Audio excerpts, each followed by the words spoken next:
Revolução Francesa e vale a pena relembrar que essa série de direitos garantidos à população, como a abolição da escravidão, como o sufrágio universal, como a igualdade jurídica e política, que foram no período jacobino defendido, até mais, né, usando a força do que deveria fazer. Isso adentrou num debate que, se no passado nós tínhamos as leis naturais que nós seguimos, né, cada humano segue, tem uma consciência geral de como agir publicamente, como agir em sociedade, motivados para o bem, porque a natureza é perfeita, até uma relação com a Bíblia. Nós saímos dessa lei natural e entramos no direito natural. O direito natural, essa mudança de nome, pode parecer simples, mas ela indica uma questão jurídica, um ordenamento jurídico que vai dizer que as pessoas naturalmente nascem com direitos, algo muito próximo do que vai vir a se estabelecer como direitos humanos em 1948, depois da Segunda Guerra Mundial. Os gerundinos tomam o poder, voltando para a Revolução Francesa e terminar esse episódio. O diretório é a terceira fase da Revolução Francesa, que é aquele momento, né, da direção de centro com os gerundinos, e inicia-se quando os jacobinos estavam à frente do poder, e aí depois o golpe do 9 terminou com Robespierre assassinado. Nós passamos de uma guerra vermelha para uma guerra branca, um terror branco. E aí, por que terror branco, né? É usado entre alguns historiadores para determinar que aquela violência que era escancarada, uma violência que era cometida na rua, né, na época jacobina, ela passa para sua versão mais oculta, com investigação, espionagem, assassinatos à noite. As pessoas sabiam do que se tratava, todo aquele movimento, mas era feito por baixo dos panos. E aí existiu muita repressão aos movimentos populares, coisa que na época jacobina não existia, né? Setores populares radicalizados foram perseguidos pelos gerundinos. Tivemos espionagem oculta, a oposição sendo cada dia mais, né, perseguida, e aí nós temos uma nova forma de censura. Há uma nova Constituição no ano 3, né, relembrando que a Revolução Francesa muda a contagem dos anos na França. Retorno ao voto censitário, coisa que tinha sido abolido na época jacobina, e a vitória sobre a segunda coligação. A vitória sobre a segunda coligação, ela é importantíssima para falar de França, porque ela traz uma figura que vocês conhecem, que é Napoleão Bonaparte. A segunda coligação era uma série de conflitos que acontecia na França. A França estava em guerra com a Áustria, com a Prússia, também estava em guerra, né, com a Inglaterra, e aí conseguiu vencer esse conflito com outros países no seu território. E nesse conflito, né, nessas guerras internas que aconteciam sobretudo nos campos, surge uma figura importante, que é um jovem general, Napoleão Bonaparte. E aí Bonaparte, pouco tempo depois, dá o golpe, que é o 18 Brumário de Luiz Bonaparte. Sem entrar muito na explicação da figura do Napoleão Bonaparte, é alguém que tem um carisma popular extremo, alguém que é simpatizante da Revolução Francesa, não o modo de conduzir jacobino, alguém que, apesar de general, é conhecido como cabo nas guerras, é aquele que se aproxima do campo de batalha, coisa que a elite, né, bélica não faz até hoje, né? Os militares generais não estão no fronte. Napoleão Bonaparte se coloca no fronte em muitos conflitos, e aí ele dá um golpe para retomar três coisas, né? Primeiro, para garantir uma estabilidade interna na França, coisa que a França passava por um processo, como soubemos, de grande crise, Revolução Francesa, jacobinos, execução de reis, né, da monarquia, fuga de monarquia, subida de preço, então um clima instável. Mas quando eu venço uma segunda, né, a segunda coligação, consigo dar uma paz e eu aumento a estima do povo francês, e aí eu garanto a estabilidade interna na França. Bonaparte dá o golpe para esse primeiro intento.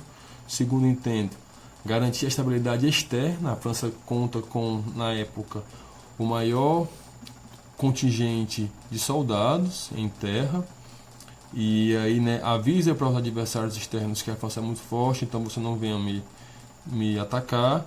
E também Napoleão Bonaparte traz uma modernização da economia francesa. Então, esses três elementos são cruciais para entender a expansão que a França vai tomar sobre o Império de Bonaparte. Mas aí eu friso o ponto que é: a Revolução Francesa ela é extinta, porque retorna-se a monarquia, e aí eu volto a romper uma série de direitos garantidos, como as pessoas nascem iguais, são livres, juridicamente, né, estão no mesmo patamar. Eu roubo com a ideia de educação, eu tenho uma perseguição a movimentos sociais, eu tenho a figura do Robespierre e outras pessoas extremamente atacadas. Então a França fecha esse episódio com a ideia de que ele nem aconteceu. E fechar esse episódio é voltar e é romper com a cidadão da Declaração do Homem e dos Cidadãos. E demonstra que os direitos humanos estão sempre ameaçados. O momento que ele tem de grande eclosão, de grande efervescência, servindo até como um norte para outros países, para tentar cada nação ao seu modo, constituir processos de revolução, de abolição, né, de revoltas, porque foi uma grande revolta a Revolução Francesa. Ela é um marco na história, pelo que eu contei, né, destituir uma monarquia do poder é algo dificílimo se acontecer, e outros elementos. Mas pouco tempo depois, uma década depois, a Bonaparte vem, dá um golpe e retorna ao rumo das coisas oficiais na França, e aí a história nós sabemos, né, de acordo com o que já estudamos na escola. Gente, eu tenho as guerras napoleônicas e eu tenho um avanço de tratados de guerra e paz na Europa. Passando por volta de um século, há na Europa, com todo esse processo, o período chamado de Belle Époque. Eu dei um salto histórico para não ficar tão cansativa a aula, mas o que acontece é isso. Na Europa ela consegue se cristalizar como modelo de sociabilidade, ou seja, eu tenho um grande período que eu não tenho guerras entre as nações. A Alemanha é unificada, um processo também que vale a pena ser estudado. Tem uma revolução industrial, primeiro momento, segundo momento, onde cada nação está olhando para si. Continuam sim, né, cada nação se armando. Há um conflito, sim, todos sabem que no breve tempo vai ter um conflito, mas nesse momento cada um está olhando para si e está se industrializando internamente. Um período de paz, um período de estabilidade financeira, política, me permite um avanço no campo da arte, no campo da literatura, no campo dos costumes, e aí surge, né, a Belle Époque, que no Brasil também é sentida, que é o modo de viver parisiense, francês, europeu, que é o estilo de sociedade mais almejado no mundo. Mas cabe perguntar como é que estava o mundo, com exceção da Europa Ocidental e dos Estados Unidos da América. Como é que era a situação das Américas, América Latina, América Central, América do Sul? Como é que estava a questão do continente africano? Como é que estava a Índia? Como é que estava a Ásia? Ásia Menor, Ásia Maior? E o que nós sabemos é que estavam péssimos. O período que se compreende como Belle Époque na Europa Ocidental, com os países centrais, como a França, como a Alemanha, como a Bélgica, a Holanda, esse pleno estar, esse bem-estar, que não é assim um bem-estar, porque nós temos também ter nesse mesmo período uma série de movimentos operários, né? O socialismo surge como uma tendência política fortíssima, e aí inclusive avançando em direitos trabalhistas, avançando em diversos campos, né, da vida social. Mas no restante do mundo eu tenho o neocolonialismo, eu tenho colônias, eu tenho países que retiram matérias-primas de outros países pela dominação, né, pelo espólio, por guerras em outros países. E cabe se perguntar que se a Europa é o lugar que vai reivindicar direitos humanos para a sua população, para o restante do mundo, ela não só incentiva, como ela é aquela que vai violar. E aí eu trago, nesse momento, em 1884, que é o período com que o capitalismo e a Revolução Industrial vai se firmar como um modo, né, de sociedade, como um modo de organizar a nossa vida, por meio da indústria, por meio do transporte, do telégrafo, da luz elétrica, do capital monopolista financeiro, com grandes corporações, grandes bancos, grandes trustes. A Conferência de Berlim, em 84, essa Conferência de Berlim, como, né, se sabe na história, ela vai dividir o continente africano entre as potências europeias. E aí há uma fala do domínio vertical. Nessa época, a Inglaterra é a nação com mais avanço, né, com mais poder bélico, com mais poder industrial. A ideia de ir para outros continentes e aí partilhar a África vem no sentido de que eu preciso de matéria-prima gratuita, barata, para continuar no ritmo de produção de mercadorias que eu tenho, né? Porque já tem a revolução industrial, então tem toda uma demanda, um comércio. Eu preciso ter preços competitivos, ou seja, o tecido inglês tem que ser mais barato que o tecido alemão, para que no mercado, né, no liberalismo, na concorrência internacional, a Inglaterra ganhe na venda de tecidos. E assim com outras mercadorias como vinho, pão, né, que é o trigo, maquinário. Então há uma corrida dos países centrais para conseguir matérias-primas e mão de obra muito barata, quando não escrava. E aí na Conferência de Berlim, a partilha da África, que eu vou colocar para vocês no Drive uma foto, né, uma imagem de como o continente africano ele foi dividido a partir da ideia eurocêntrica, né, como a Europa partilhou a África e como o continente africano era dividido entre as suas etnias. Há uma divisão europeia e há uma divisão interna dentro. Essa divisão não foi respeitada. Uma série de elementos locais, como famílias, como reinados, como grupos, né, sociais, que até eram inimigos e não foram levados em conta nessa divisão do continente africano.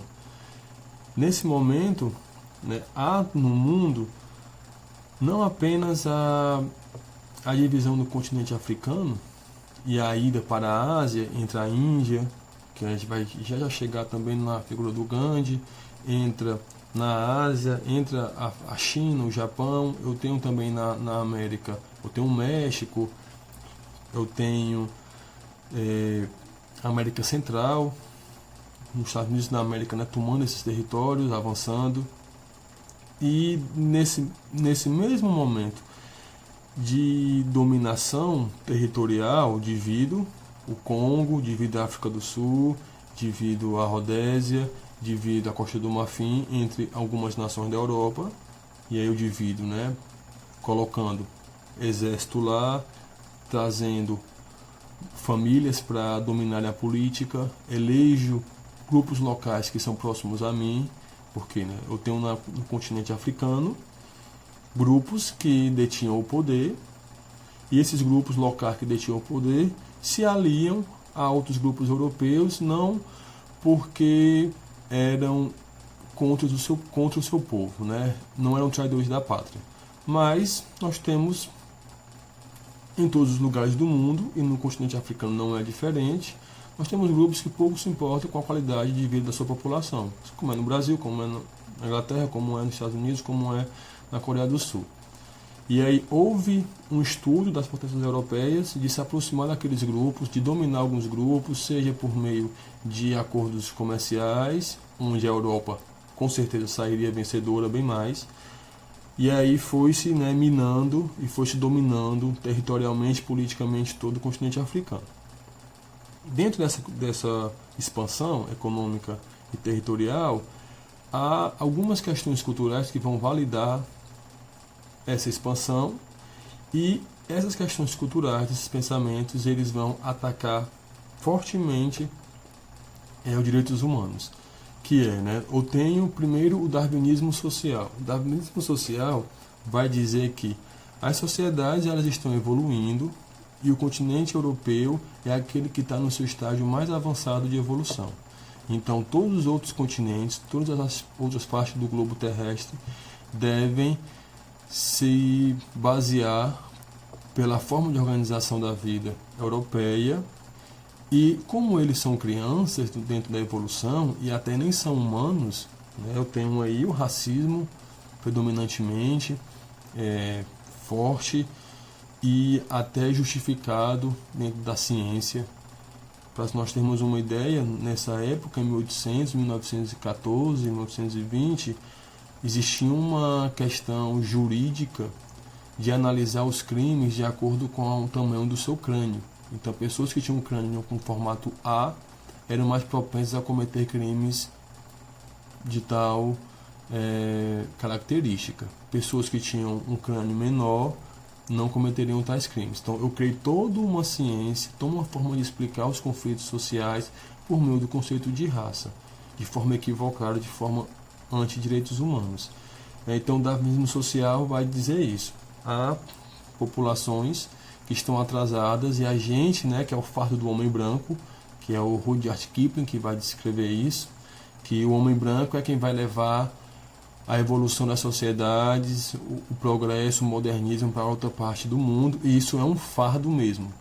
O homem branco faz isso porque ele pensa na humanidade. É importante porque tem um trecho desse fardo do homem branco, eu vou colocar também uma imagem no Drive e vou indicar qual é ela, que vai dizer assim, né? Tomai o fardo do homem branco, enviai vossos melhores filhos ao exílio para servirem aos vossos cativos, para esperar com chicotes pesados o povo agitado e selvagem, vossos cativos, tristes povos, metade demônio, metade